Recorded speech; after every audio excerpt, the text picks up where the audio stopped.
Alléluia, merci Seigneur. Seigneur, on veut te rendre grâce, on veut bénir ton nom pour qui tu es. Tu es notre paix, tu es notre joie, tu es la source de notre vie. Tu es celui qui nous réconforte, tu es celui qui nous fortifie. Et tu es celui qui permet qu'on puisse s'assembler ce matin. Et Seigneur, si nous sommes là, c'est parce qu'on veut te connaître. On veut goûter à ta grâce ce matin.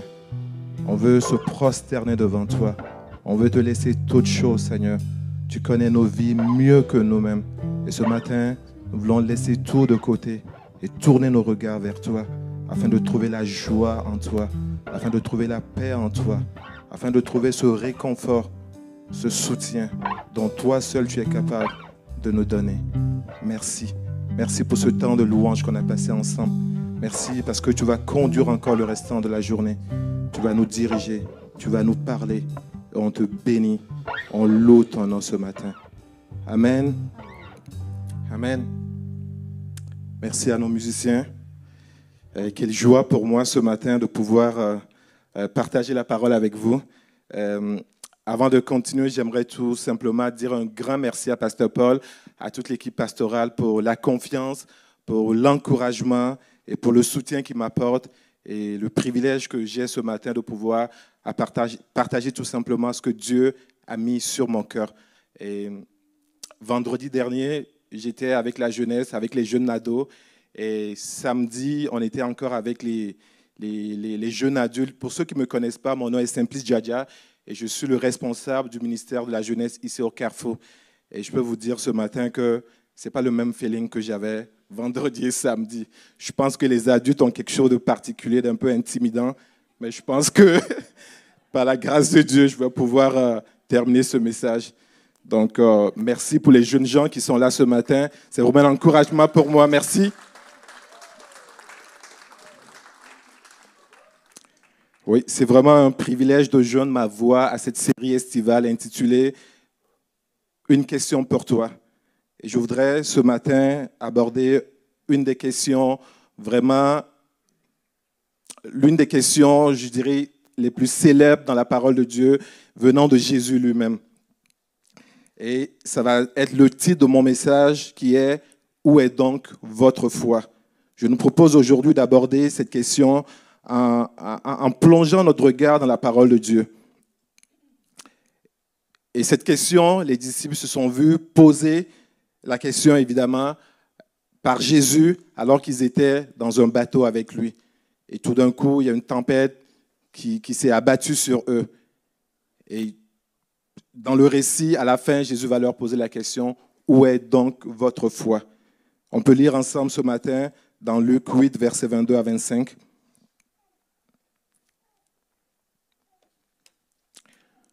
Un jour, Jésus monta dans un bateau avec ses disciples et il leur dit, « Passons de l'autre côté du lac. » Ils gagnèrent le large. Pendant la traversée, Jésus s'assoupit. Soudain, un vent violent se leva sur le lac. L'eau envahit le bateau. La situation devenait périlleuse. Les disciples s'approchèrent de Jésus et le réveillèrent en criant, « Maître, Maître, nous sommes perdus. » Il se réveilla et parla sévèrement au vent et aux flots tumultueux. Ils s'apaisèrent et le calme se fit. Alors il dit à ses disciples, « Où est donc votre foi ?» Quant à eux, ils étaient saisis de crainte et d'étonnement. Ils se disaient les uns aux autres, « Qui est donc cet homme ?» Voyez, il commande même au vent et aux vagues, et il s'en fait obéir. Amen. Merci à Pasteur Francis qui a prêché une partie de mon message ce matin. Donc, ça va me permettre de raccourcir un peu mon message. Merci. La scène décrite dans ce message m'amène à comparer la vie que nous menons sur cette terre comme un voyage en bateau. Un voyage qui n'est pas toujours facile. Autant on peut connaître des belles journées ensoleillées comme celles qu'on a aujourd'hui, autant on peut être aussi confronté à des journées de fort vent, de pluie et même de tempêtes subites. Qui parmi nous ce matin n'a jamais fait face à une situation complètement hors de son contrôle? Un mauvais diagnostic d'un médecin, comme on l'a entendu ce matin, la perte d'un être cher, un licenciement au travail qui survient alors que tout semblait bien aller, j'en passe ce matin. On connaît tous des moments plus difficiles dans nos vies, qu'on peut même appeler des tempêtes, des tourbillons qui viennent dans nos vies. Pour les croyants que nous sommes aujourd'hui, c'est surtout dans ces moments que notre foi, notre confiance en Dieu est éprouvée, est sollicitée. Si cela peut vous consoler, j'aimerais juste vous rassurer que cela ne date pas d'hier. Même les disciples de Jésus, qui étaient très proches de lui, avaient été confrontés à cela.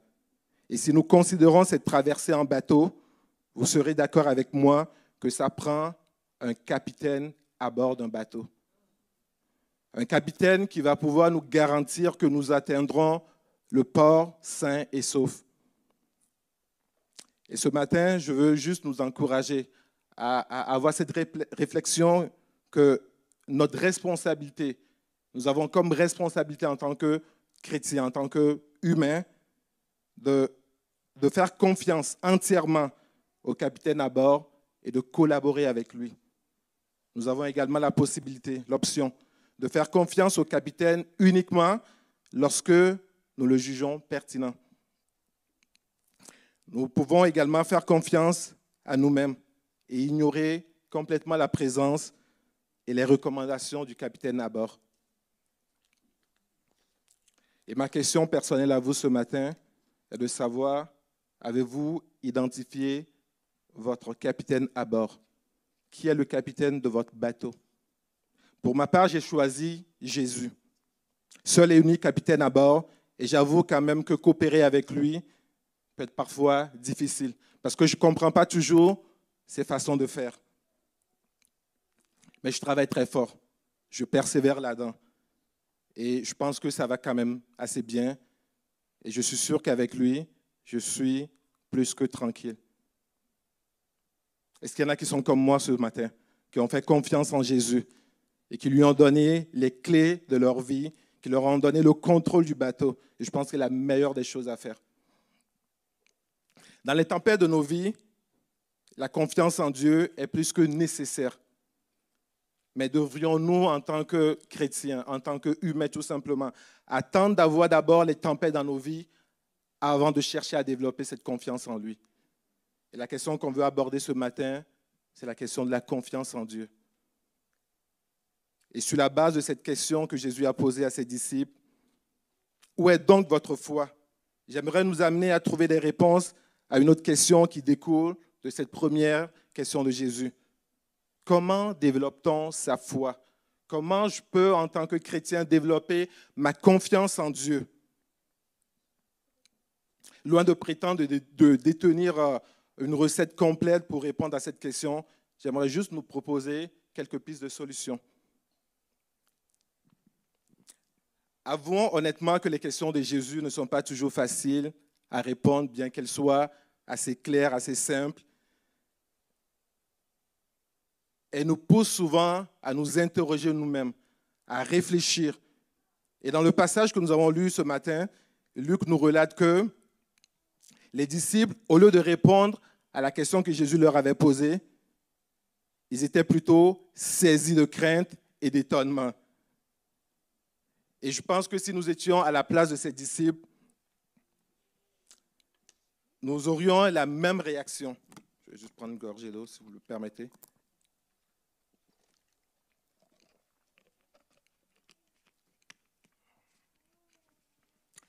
À la place des disciples, nous aurions eu également le même comportement, la même attitude.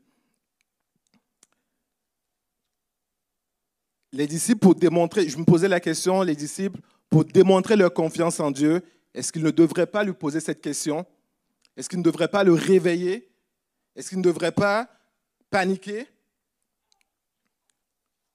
Je pense que Jésus savait exactement, au-delà du cri de panique qu'ils avaient, ce qui était dans leur cœur, ce qui bouillonnait en eux. Jésus pouvait le savoir.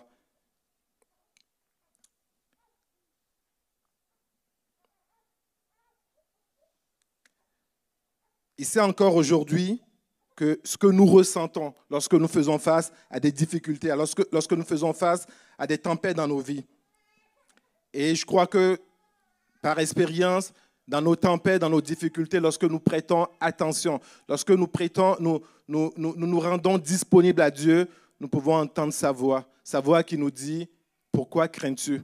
Penses-tu que je vais te laisser dans cette tempête? Penses-tu que je vais t'abandonner? Penses-tu que je ne suis pas dans la barque avec toi? Tu me l'as confié, je suis là et je suis fidèle.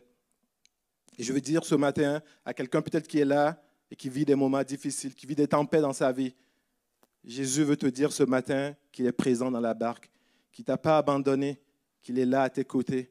Il veut t'entendre, il veut que tu lui parles, il veut que tu lui ouvres son cœur. Il est prêt à répondre ce matin.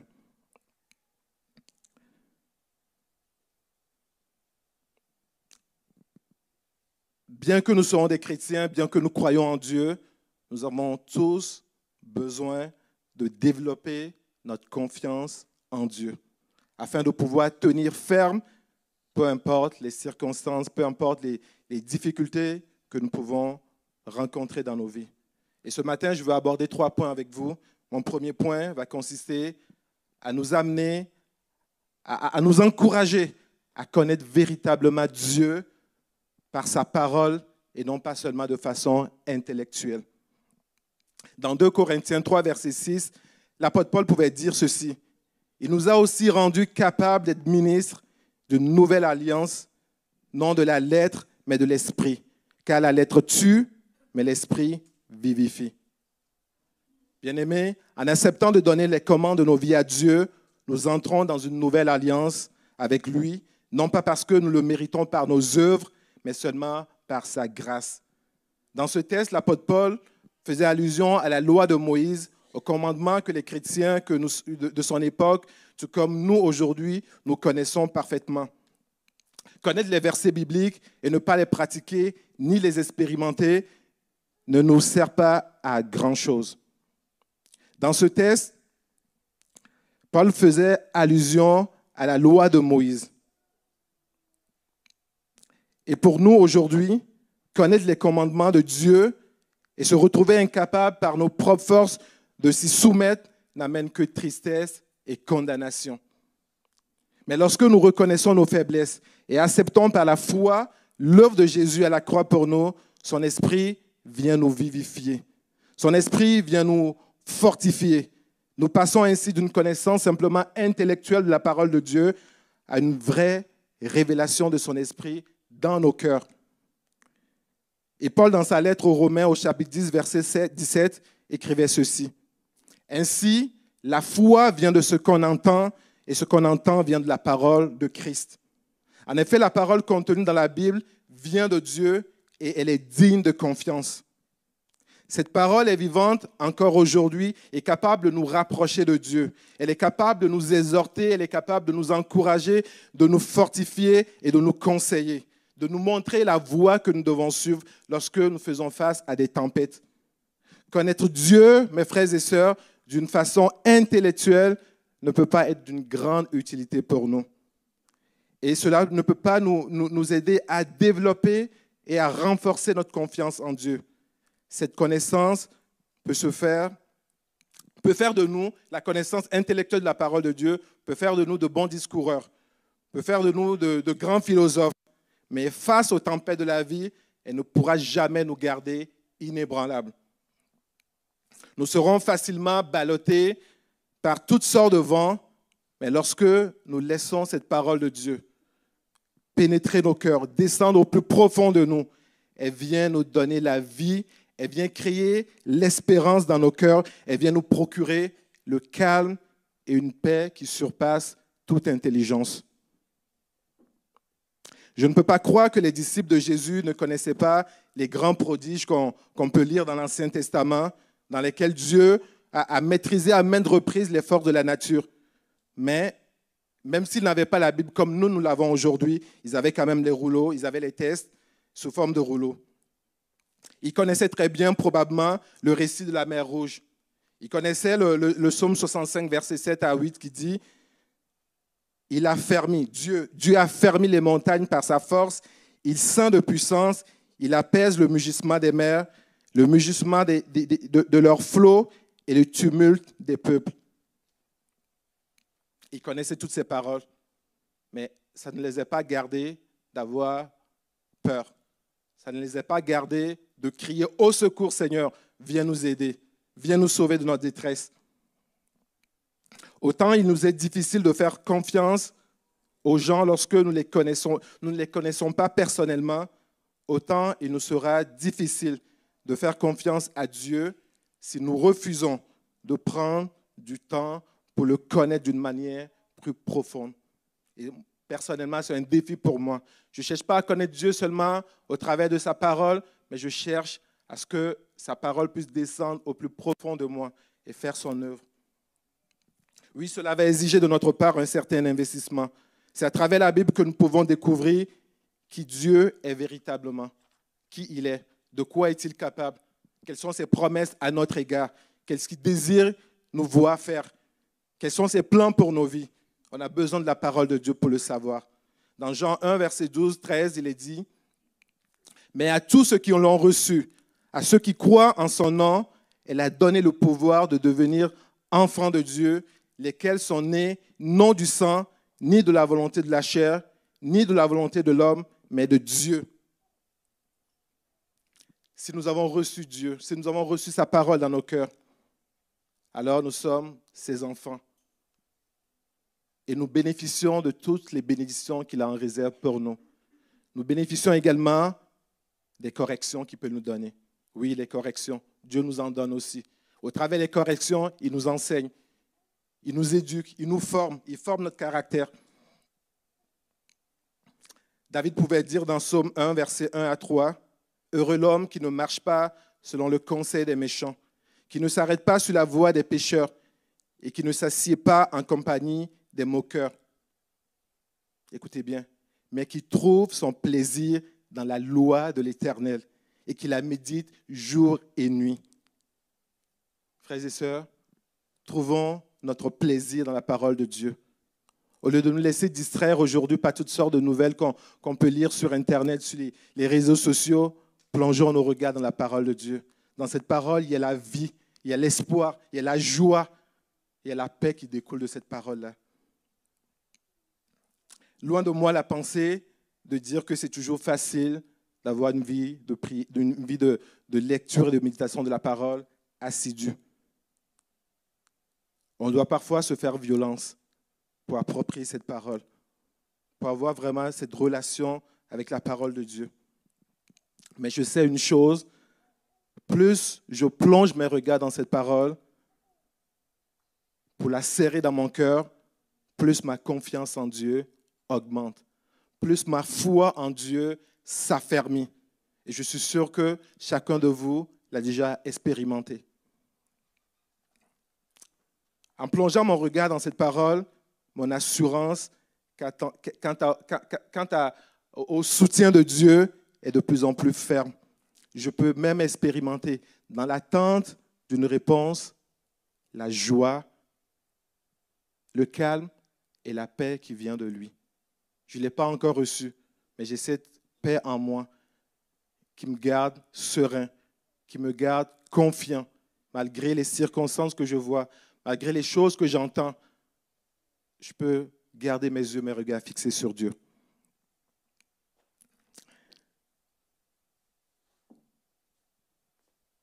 Je pense souvent à David, qui connaissait vraiment la parole de Dieu. Si David ne connaissait pas la parole de Dieu, il ne pouvait pas dire dans Psaume 119, verset 49, « Souviens-toi de ta promesse à ton serviteur, puisque tu m'as donné l'espérance. » Combien de fois je n'ai pas prié cette prière-là? Souviens-toi, Seigneur, de tes promesses à mon égard, car en recevant cette parole, tu m'as donné de l'espérance. Et quand nous plongeons nos regards dans la parole de Dieu, nous recevons une espérance qui vient directement de lui. Et c'est cette espérance qui peut nous garder fermes face aux tempêtes. Si nous ne prenons pas le temps qu'il faut pour connaître Dieu par sa parole, comment connaîtrons-nous ses promesses? Sur quoi nous baserons-nous pour espérer et continuer ce voyage avec sérénité? Nous avons besoin de la parole de Dieu. Mais cette connaissance de la parole de Dieu, même si elle est primordiale, elle seule n'est pas suffisante pour garantir une pleine confiance en Dieu. Je peux avec oui, avec conviction, vous répondre que non, la parole de Dieu seule ne nous garde pas des tempêtes, ne peut pas nous empêcher de faire face à des tempêtes et de tenir ferme. Mais lorsque nous méditons cette parole, nous découvrons certainement des passages qui vont nous donner d'autres merveilleuses clés pour développer cette confiance en Dieu. La parole de Dieu, c'est comme un guide qui va nous former à développer notre confiance en Dieu. Vous êtes certainement tombé sur ce passage dans Philippiens 4, versets 6 à 7 qui dit « Ne vous inquiétez de rien, mais en toute chose, faites connaître vos besoins à Dieu par des prières et des supplications avec des actions de grâce. Et la paix de Dieu qui surpasse toute intelligence gardera vos cœurs et vos pensées en Jésus-Christ. » Ceci m'amène à mon deuxième point. Admettons, nous devons, en tant que chrétiens, en tant que croyants, admettre que celui qui est avec nous dans la barque est plus grand que tous. C'est parce que les disciples avaient une relation avec Jésus, ils avaient une communion avec lui, que Jésus est monté dans leur barque. Sans cette relation, Jésus ne serait jamais monté avec eux.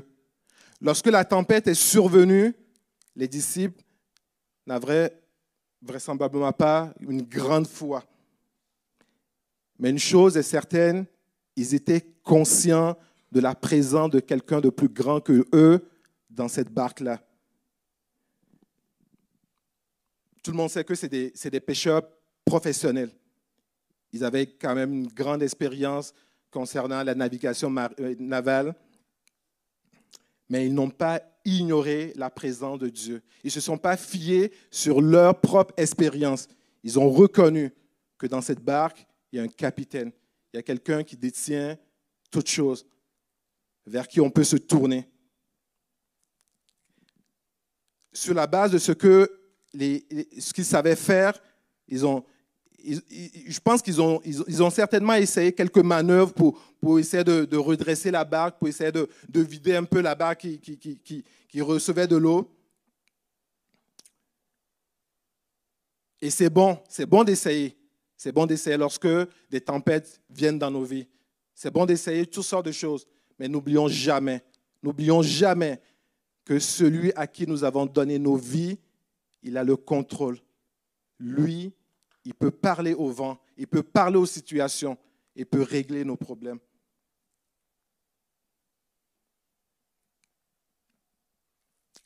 Les coups durs de la vie peuvent parfois affecter notre confiance en Dieu et même nous faire oublier ce que nous connaissons de sa parole. Mais nous devons toujours garder à l'esprit que Jésus n'est jamais loin. Il est toujours à nos côtés pour nous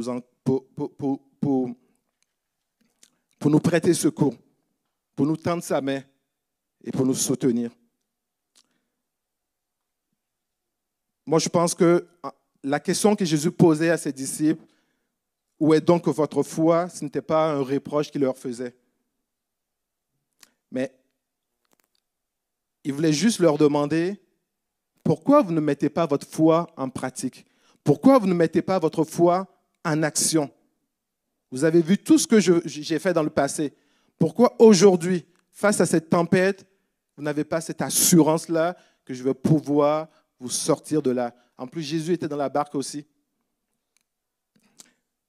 Mettre sa foi en action, c'est aussi se tourner vers Dieu et lui demander de nous soutenir dans la situation dans laquelle nous nous trouvons. Combien de fois ne nous est-il pas arrivé dans nos propres vies de faire face à des épreuves, d'avoir tous les versets possibles, mais de se sentir exactement comme les disciples, apeurés, découragés, désemparés. Et dans ces moments, notre seul réflexe est de crier « Seigneur, Seigneur, viens à mon secours. Je n'en peux plus. Mes limites sont vraiment atteintes maintenant. Viens augmenter ma foi. Viens m'encourager. Viens m'aider à sortir ma tête de l'eau. Je me noie. » Je me rappelle très bien, dans un moment très difficile dans ma propre vie, de connaître la parole de Dieu, de connaître des versets par cœur, de connaître la toute-puissance de Dieu, mais de sembler voir Jésus dormir dans la barque, ne pas me répondre. ne pas me donner signe de vie, comme quoi je suis à tes côtés. Dans ces moments, des chrétiens sont venus me voir avec toute la bonne volonté qu'ils avaient, avec tout l'amour qu'ils avaient pour moi, pour m'encourager, pour me donner des versets du genre « Fortifie-toi, Simplice, prends courage, Dieu est avec toi, Dieu se tient à tes côtés. » Oui, je remercie Dieu pour ces personnes merveilleuses qu'il a mises sur mon chemin, qui ont été vraiment une source d'encouragement pour moi et qui le sont encore aujourd'hui. Mais je peux vous dire, frères et sœurs, que ce n'est jamais suffisant. C'est jamais suffisant. Ça aide, ça encourage, ça fortifie. Mais on a besoin de répandre notre cœur devant Dieu. On a besoin de crier comme les disciples. Sauve-moi. J'ai besoin de ta grâce. J'ai besoin de ton soutien.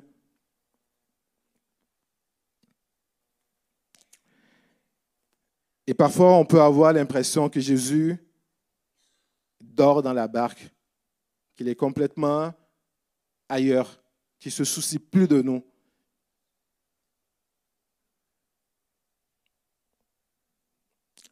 Mais je crois, parce que je l'ai vécu, dans ces moments de tempête, on peut expérimenter un calme, une paix qui vient de lui. On peut entendre sa voix nous murmurer tranquillement. Je ne suis pas loin. Je ne suis pas loin, je suis à tes côtés. Je vais t'amener à bon port. Fais-moi confiance. Tiens ferme.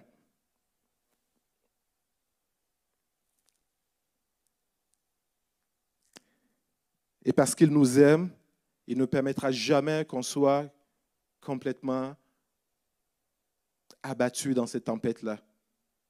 Dans 1 Corinthiens 10, verset 13, on a cette assurance qui nous dit « Aucune épreuve ne vous est survenue qui n'a été humaine.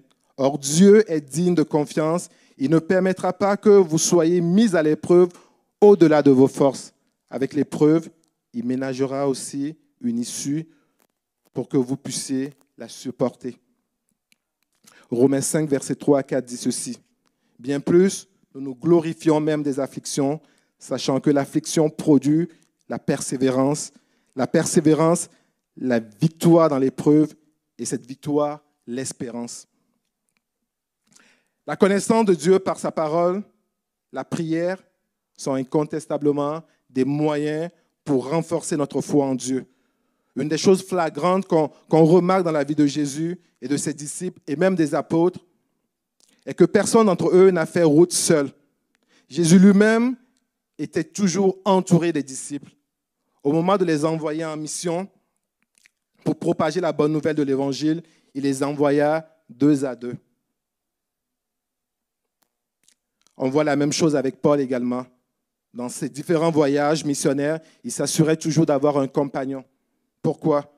Parce que c'est toujours facile de se décourager lorsqu'on marche seul.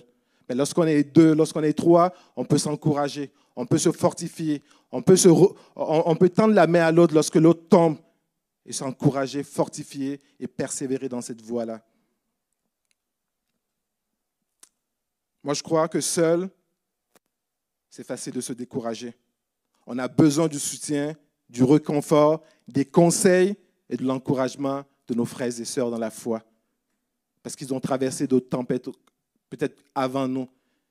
Ils ont expérimenté la grâce de Dieu. Et par ces paroles, nous aussi, on peut avoir l'encouragement pour persévérer, pour continuer. Je vais terminer avec mon dernier point, et non le moindre. Bien-aimés, ne craignons pas de bâtir des relations authentiques avec nos frères et sœurs dans la foi. Dans la relation que Jésus entretenait avec ses disciples, il ne manquait jamais de leur parler cœur à cœur, de les encourager, de les exhorter, leur poser des questions pour les défier dans leur foi. En les enseignant, Jésus ne cherchait pas à les caresser dans le sens du poil. Il leur disait la vérité, au risque même de les bousculer parfois. Il est même écrit dans l'évangile de Jean, verset 6 évangile de Jean, chapitre 6, verset 60, que plusieurs de ses disciples, après l'avoir entendu dire ceci, cette parole est dure, qui peut l'écouter? Jésus leur donnait vraiment des paroles dures.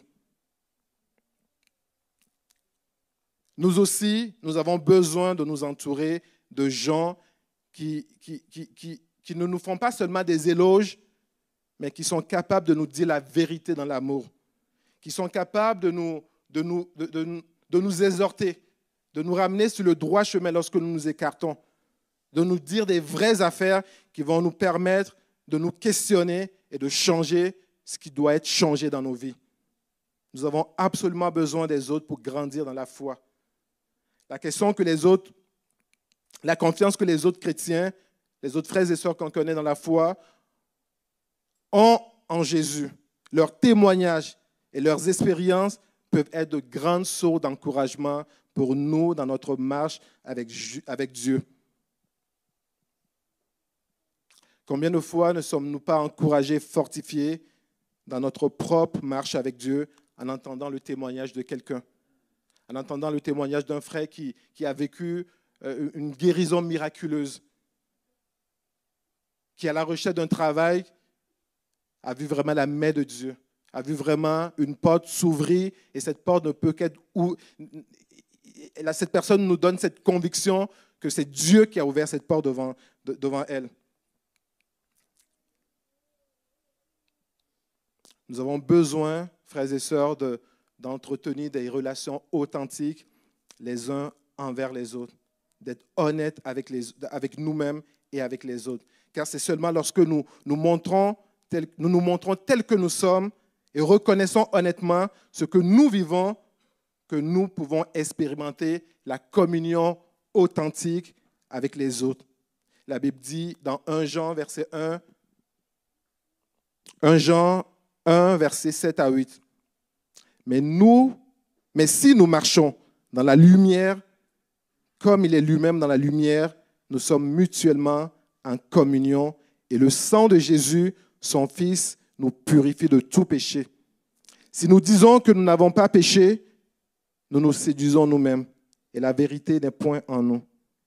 Dans la lumière, nous acceptons de reconnaître qui nous sommes vraiment et c'est plus facile de partager mutuellement nos combats, nos luttes, nos blessures, nos doutes, nos peurs, nos faiblesses et d'obtenir l'aide et le secours de quelqu'un que Dieu place sur notre chemin. Nous avons besoin de cette ouverture-là. 1 Thessaloniciens 5, verset 11 dit ceci. C'est pourquoi exhortez-vous réciproquement et édifiez-vous les uns les autres comme en réalité vous le faites. Permettez-moi ici d'ouvrir une petite parenthèse en parlant de la jeunesse du Carrefour, cette belle jeunesse que j'admire tellement, tellement, tellement. Waouh! Tout le mois de juin, on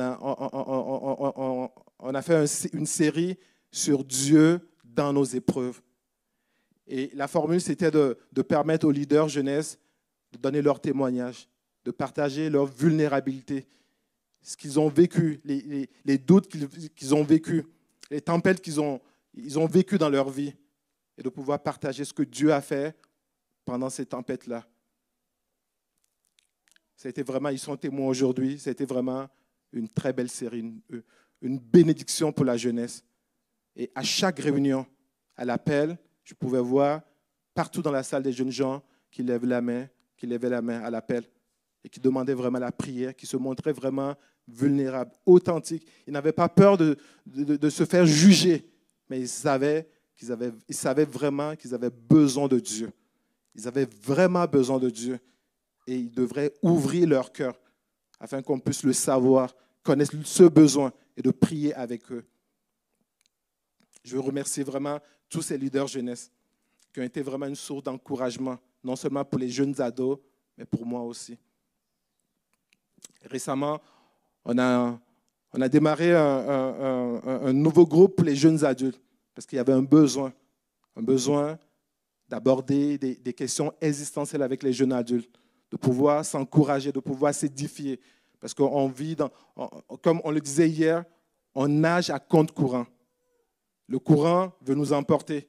Ça nous prend des relations authentiques pour tenir ferme face au vent. Et s'il y a des jeunes adultes ou des jeunes ados qui nous écoutent ce matin et qui n'ont jamais expérimenté ces relations authentiques, qui n'ont jamais assisté à une réunion jeunesse, je vous encourage Allez jeter un coup d'œil sur les réseaux sociaux. Facebook, Instagram, on est présent. Mots-clés, contact jeunesse, contact authentique. On se fera un plaisir de vous accueillir et de partager des moments que vous n'allez jamais oublier. Je ferme la parenthèse. Oui, je vous l'accorde, l'authenticité dans les relations nécessite à la fois du courage et de l'humilité. Qui est d'accord avec moi? Parfois, on a peur d'être blessé. On a peur de s'ouvrir. On a peur de parler de nos peurs. On a été déjà blessé dans le passé. On ne veut plus être blessé. Ça a été tellement douloureux qu'on veut l'éviter. On préfère faire route solo. C'est plus sécure. Mais c'est un mensonge. C'est vraiment un mensonge. Pourquoi devrais-je donc prendre un tel risque? Le risque d'être encore blessé à nouveau.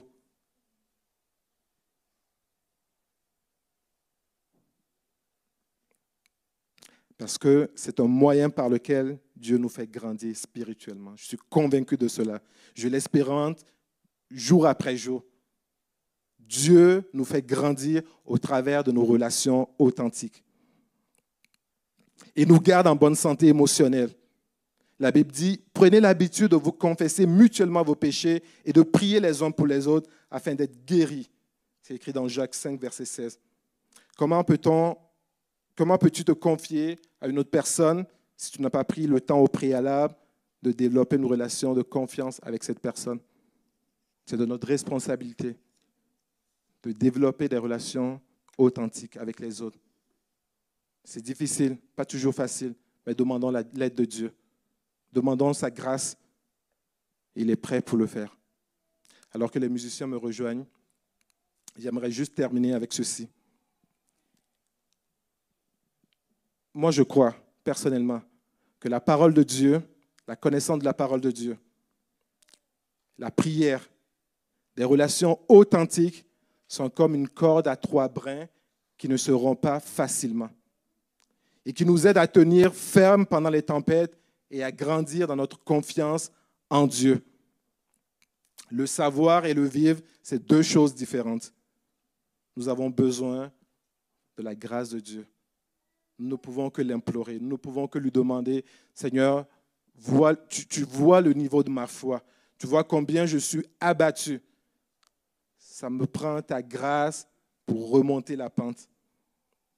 Et si vous remarquez bien dans le passage de Luc 8, avant de vivre le miracle sur le lac, Jésus leur avait dit, passons de l'autre côté du lac. Dans Luc 5, pour vivre la pêche miraculeuse, il leur avait demandé d'avancer vers le large en eau profonde. Jésus faisait souvent sortir les disciples de leur zone de confort. Et je peux vous dire que sortir de sa zone de confort n'est jamais chose facile. Je le vis aujourd'hui. On m'a sorti complètement de ma zone de confort.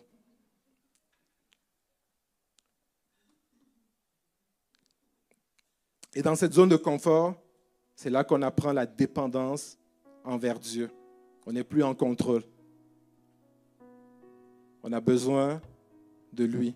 On ne peut que crier à lui. Aussi à la question de Jésus, où est donc votre foi? Les disciples étaient saisis de crainte et d'étonnement et disaient, qui est donc cet homme à qui les vents et les vagues obéissent? Avant cette tempête, les disciples connaissaient le Jésus qui enseignait et prêchait avec autorité dans les synagogues. Ils connaissaient le Jésus à qui les esprits étaient soumis. Jésus qui commandait aux esprits de sortir d'un homme et l'esprit sortait. Ils connaissaient ce Jésus. Ils connaissaient également le Jésus qui avait guéri la fièvre de la belle-mère de Pierre. Le Jésus qui guérissait toutes sortes de malades en leur imposant les mains. Ils connaissaient également le Jésus qui pardonne les péchés. Ils connaissaient le Jésus qui leur avait permis d'avoir la pêche miraculeuse. Mais le Jésus qui calme les tempêtes leur était inconnu. Il a fallu cette tempête pour découvrir ce Jésus. Es-tu comme les disciples ce matin? Tu connais le Jésus qui pardonne les péchés. Le Jésus qui guérit les malades. Le Jésus qui soutient, qui nous a laissé sa parole. Mais est-ce que tu as déjà expérimenté le Jésus qui calme la tempête, qui dit un mot et le calme revient dans ta vie? Ce matin, je veux juste prendre l'opportunité. Il est là au milieu de nous. Et juste lui ouvrir nos cœurs. Il n'y a personne qui peut nier ce matin qui n'a jamais connu de tempête. Mais dans cette tempête, on a cette assurance que Jésus est avec nous. Je veux juste qu'on puisse baisser la tête ensemble et prier. Merci Seigneur. Seigneur, je veux te remercier et te bénir, te louer, t'honorer pour qui tu es. Tu es le capitaine de notre bateau. Tu es le Dieu fidèle et bon. Le Dieu qui se soucie de nous. Le Dieu qui connaît nos cœurs, qui connaît les tempêtes auxquelles nous faisons face aujourd'hui. Les tempêtes auxquelles nous allons faire face dans l'avenir. Seigneur, ce matin, je te prie, Seigneur. Je te prie, Seigneur, de venir calmer ces tempêtes dans nos vies. Je te prie, Seigneur, ce matin, de venir nous encourager dans notre marche avec toi. Je te prie ce matin, Seigneur, de venir nous fortifier. Tu vois là où nous sommes tombés, là où nous sommes abattus, là où nous avons besoin de ta grâce, Seigneur. Viens, Seigneur, soutiens notre foi ce matin. Soutiens notre foi, Seigneur. On veut te connaître par ta parole. On veut que ta parole puisse pénétrer nos cœurs. On veut que ta parole puisse nous révéler qui tu es et combien tu es grand, combien tu es puissant, combien tu es fidèle. Seigneur, je prie ce matin que tu répandes ton esprit dans nos cœurs ce matin. Que ceux parmi nous, Seigneur, qui ont de la misère à faire confiance à des frères et sœurs, à pouvoir s'ouvrir à d'autres personnes pour recevoir de l'aide, pour recevoir de l'encouragement. Seigneur, donne-leur cette force ce matin, quelles que soient les blessures du passé, quel que soit, Seigneur, ce qu'ils ont vécu comme expérience. Oh, viens relever quelqu'un ce matin. Viens fortifier quelqu'un ce matin. Viens donner cette assurance à quelqu'un ce matin que tu es là, que tu te tiens à ses côtés, que tu n'es pas endormi, mais que tu es toujours là. Oh Seigneur, parle à nos cœurs ce matin. Et répands ta paix dans nos cœurs ce matin. Répands ta joie dans nos cœurs ce matin. Ton amour, Seigneur, dans nos cœurs. On veut plus de toi dans nos vies. On ne veut pas connaître ta parole seulement de façon intellectuelle, mais on veut que cette parole soit un réma dans nos cœurs. Que cette parole vienne nous révéler ton cœur, Seigneur. Viens nous révéler, Seigneur, ce que tu as pour nous. Tes promesses à notre égard, Seigneur. Oh, tes plans pour nos vies, Seigneur. On veut connaître la destinée que tu as pour nous. Seigneur, je te prie ce matin. Fais ton œuvre dans nos vies ce matin.